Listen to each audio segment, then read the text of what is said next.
Hey yo, football fans, it's another great year. Fantasy football fiends, grab your beer. Giving you the best draft tips for all your picks. Starts and sits to the waiver wire fix. From mock drafts galore to stats that's hardcore. Triple F does it all, have y'all screaming more. So sit back, relax, let the experts prevail. JT Magnum, Siggy guns never fail. What's up, fantasy football fans? My name is JT Magnum.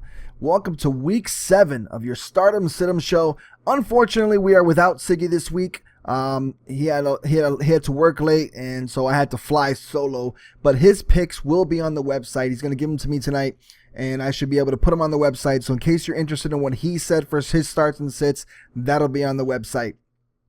But let's get into real quick a couple things. The waiver wires. There's a couple things that happened today. Carlos Hyde didn't practice for the 49ers. Apparently his arm was in a sling. So when that usually happens, that kind of triggers me to think, maybe he won't play. Maybe there's a possibility he won't play. And if that's the case, Mike Davis is a nice pickup off the waiver wire. If you're looking to fill in the void for him. And Niall Davis from the Kansas City Chiefs was traded to the Green Bay Packers. James Starks is banged up and out. Eddie Lacy has been banged up. They were using Ty Montgomery for running back / wide receiver. And Niall Davis is an excellent pickup for the running back needy Packers. So those are it for that. Also, 2 teams on a bye this week, the Cowboys and the Panthers. So if you have Ezekiel Elliott, you got Cam Newton, you got Kelvin Benjamin, players like that. You're looking for some bye week replacements and things like that. So hopefully the show can help. All right, and I do have a Mets fan on. I know we're talking about fantasy football. I have a Mets hat on. I'm sorry, and just so you know, I am a Mets fan. Unfortunately, they lost this year in the 1-game playoff. But I am from Western New York. I live in a city called Rochester, New York. And I grew up a Mets fan. I actually used to live in Queens, near Flushing, actually, and used to go to Mets games all the time. And that was my dream, actually. I used to live in Boston as well, so that's why I sometimes have Red Sox hats on, because I got them for free when I lived in Boston when I went to games. And also, being a Mets fan, obviously, I got to go to a lot of games when I lived in New York, so that was fun. Definitely fun to hit up Citi Field. I never got to go to Shea Stadium, unfortunately, but I definitely got to go to Citi Field, and that was fun. But let's do it. Let's do the starts. The starts for this week. For quarterbacks, my starts are Alex Smith, Blake Bortles, and Andy Dalton. And I'll talk about Alex Smith going against a New Orleans defense at home, which is just, New Orleans does not play the same at home that they do on the road. And I think that defense is just, they're giving up 335 yards per game passing. They don't give up that much on the rush. That's probably because they give up so much on the pass. And what does Alex Smith like to do? He likes to, dump off, screen, do things like that. So I think Alex Smith, who's becoming quite the passer for the Chiefs lately, is gonna pass the ball like crazy. Obviously, that's got to be the game plan against New Orleans. Obviously, Jerry Maclin's going to flourish. Obviously, the running backs are going to flourish out of the backfield with a lot of quick screens and things like that. And New Orleans doesn't really have anybody that can defend that. And I see Alex Smith having a big day. Probably 3 or 4 touchdowns. And I'm just saying this about Alex Smith, of all people, but I think he's going to have a big day. Running backs. My starts are Jacquizz Rodgers, DeMarco Murray, and Isaiah Crowell, and I'll talk about Jacquizz Rodgers. They're playing the 49ers. Remember last year, every time somebody played the Cleveland Browns, you start them because they were just giving up so much yards on the ground. Well, their defensive coordinator was Jim O'Neill, and guess what? He went to San Francisco. Now everybody that's playing the 49ers seems to get over 100 yards and having their best career games on the ground. And this week, Jacquizz Rodgers. How can you not pick this guy up if he's available? How can you not want to start him if he's available against the 49er defense that, even though they do play well at home, they're still giving up a lot of yardage on the ground. They just can't figure it out and can't seem to stop the run. So Jacquizz Rodgers is an excellent play. Ran pretty well the last time he played, and I see big things for him this week. Wide receivers, I have Allen Robinson, Mike Wallace, and Julian Edelman. And I'll talk about Julian Edelman. He's due for a good breakout game. I think it's going to be this week against Pittsburgh. The Pittsburgh Steelers defense has just not been great against the pass. They've been giving up. From what I see, let me see here. They've been giving up. I have it all in front of me here. I think it is like 293 yards per game passing, and their defense hasn't been the greatest. Their rush defense was supposedly really good, but then Jay Ajayi just torched them for 200 yards rushing. But I don't see the Patriots running and running and running on the Pittsburgh Steelers. I see them passing with Tom Brady, and they don't have anybody that can really stop that passing game, especially that passing attack of Tom Brady. And with no Ben Roethlisberger to keep the ball and eat up the clock, I just don't see Pittsburgh being able to stop that New England offense. And Julian Edelman is going to be a guy that finally benefits this week. Tight ends. I have Delaney Walker, Hunter Henry, and Zach Miller. And I'll talk about Hunter Henry. Here's a dude that everybody thought Gates was going to be the guy. And everybody was thinking, oh, Gates is back. We'll drop Hunter Henry, or if you were smart, you didn't. But a lot of people did. Even in some leagues that I've seen, people were dropping Hunter Henry or asking me questions, should I drop Hunter Henry? And I was like, no. But even I was kind of shocked to see him. It seems like it's the passing of the torch now, where Gates is that other tight end, and Hunter Henry is just so explosive, and just been such a good compliment for Phillip Rivers that they're using him more. And Gates has been banged up, so maybe they're either resting Gates, who knows, for maybe some kind of playoff run. I don't know what they're doing, but all I know is that Hunter Henry's been used a lot, and he's an excellent start against that Atlanta Falcons defense, especially in Atlanta in the Dome. Defenses. I have Tampa Bay, New England, and Baltimore, and I'll talk about New England. I just mentioned that Ben Roethlisberger is gone.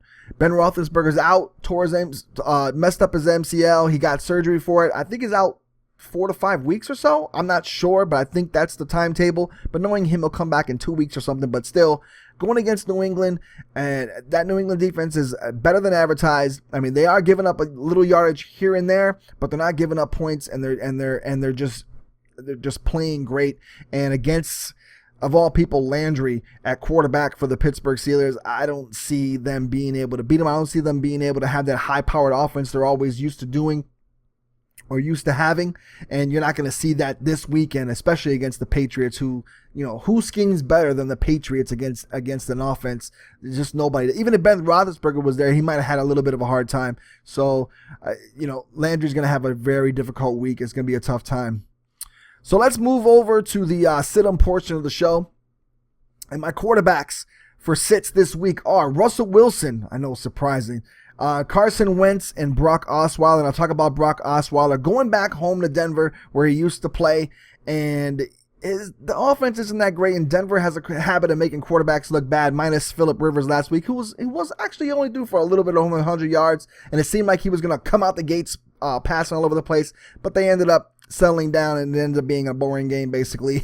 And Denver, and they just basically ran on Denver instead of passing. But anyways, Brock Osweiler is going to have a difficult time passing against the secondary, and it's just how it is against Denver. Denver makes quarterbacks look bad, and Brock Osweiler is going to come back home hoping for a chance at redemption to beat his old team, but I don't think it's going to happen this week. Running backs, Matt Forte, Jordan Howard, and Terrence West, and I'll talk about Jordan Howard. The Green Bay Packers were gashed by Ezekiel Elliott last week. That was the first time they were gashed at all this year. They were like leading the league against the run. But Jordan Howard doesn't have that Dallas Cowboys offensive line that Ezekiel Elliott runs through. Not to discredit Ezekiel Elliott, he's a great running back, but Jordan Howard doesn't have that kind of offensive line to be able to push around the Green Bay Packers. And being at home, I think Green Bay wants to rebound from that Dallas loss, and they're going to do everything they can to stop that running attack of Chicago. I think Jordan Howard's going to be in for a long day in this one. Wide receivers, I have Doug Baldwin, DeAndre Hopkins, which is a big name on there, I know, and Jordan Matthews. And I'll talk about DeAndre Hopkins. The only reason I have him on here is because he's going against the Broncos. It's hard to sit your stud wide receivers, and I don't recommend it. And the only way I would ever sit DeAndre, even if I had him, I would put him in. And I know a lot of people wonder, why do you say sit him if you say put him in? I'm only saying sit him on my sit him list because I don't think he can score over 10 points against this Denver Broncos team. And I mean in standard scoring. If you're talking about PPR, then yeah, he could probably score over that. But still, in standard scoring against this Denver defense, I don't think he's going to go all out crazy and score you like 30 points or something like that. It's just not going to happen against this Denver secondary. And although you may start him, feel free. Maybe he will get some points, but I just don't think he's going to score like he normally could against any other team. It's just Denver secondaries for real. Tight ends, Jimmy Graham, Zach Ertz, and Kobe Fleener. And I'll talk about Zach Ertz going against that Minnesota's defense they're just for real. That defense is just, they're on record-breaking pace, basically. They're up like with the 2013 Seahawks, with the 2000 Ravens, with the 85 Bears. Like, this defense is just literally for real. They make passing attacks look horrible. You can't pass on them. People having difficulty running on them. It's just a very tough defense to score on, and they're giving up like 12 points per game. I mean, what more can you ask for? And I think Zach Ertz is going to have a rough day. If you have him, don't start him. Please don't start him. Defense, Kansas City, Pittsburgh, and Seattle. And I'll talk about Kansas City. They're going against New Orleans. Now, I know that you want to start Kansas City's offense against them, but you don't want to start Kansas City's defense against New Orleans, because New Orleans, they still have an attack. I mean, Drew Brees, whether he's down or whatever, they just pass the ball. They don't care. Drew Brees is always going to get his 300 to 400 yards passing, it seems like, and he's just going to spread that ball around all over the place, and Kansas City is going to have a tough time defending that. Although they do have Marcus Peters, maybe they could possibly get an interception return to the house. You never know with Kansas City and their special teams, but at the same time, it's wishful thinking that they're going to get a special teams touchdown every time they play.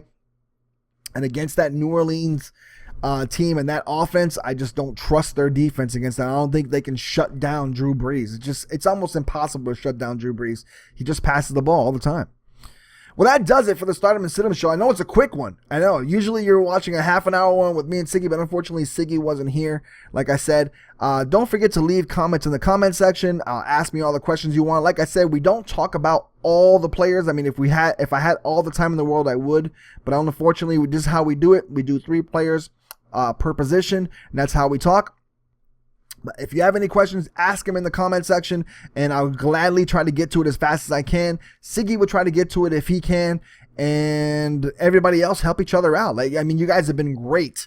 Shout out to Mayan for winning one of those Fantasy Football Fiends challenges. If you want it, and I think there was 2 other ones. If you want it, I didn't get a chance to look who exactly won, but shout out to Mayan for winning the first one of the 10-man ones. I was second in that, and I didn't even play Theo Riddick, or I had Theo Riddick in there, and I forgot to take him out, and I had another guy get 0 points. I think he had 2 guys with 0 points, but somehow he came out on top, and I was actually second for that one. But shout out to the other 2 guys who won. I'm not sure who you are. If you know who you are and you're watching this, leave your name in the comment section, and I'll get to you on the next video, hopefully. Or I'll check it out through my DraftKings, and I'll get to you in the next video, and I'll be able to shout you out. But congratulations to everybody. I mean, these are free games. They're $0. The one with Mayan, he created, it was $3, but that's the one he created. If it's created by me, it's $0. It's $0 to enter. It's just for fun. It's just for bragging rights. I'll shout you out, like I said, if you win, and it's just for fun. So feel free to join that league. The links are in the description, and don't forget to check out the website at magnumsportsnetwork.com. And that's it. So best of luck to you this week in your fantasy football games. Win those games. I think I'm in 3 leagues. Yeah, I'm in 3 leagues. I'm 5-1, 5-1, and 4-2 this year. I'm doing good so far. Wish me luck. And yeah, good luck, everybody. Take care. JT Magnum out. Peace.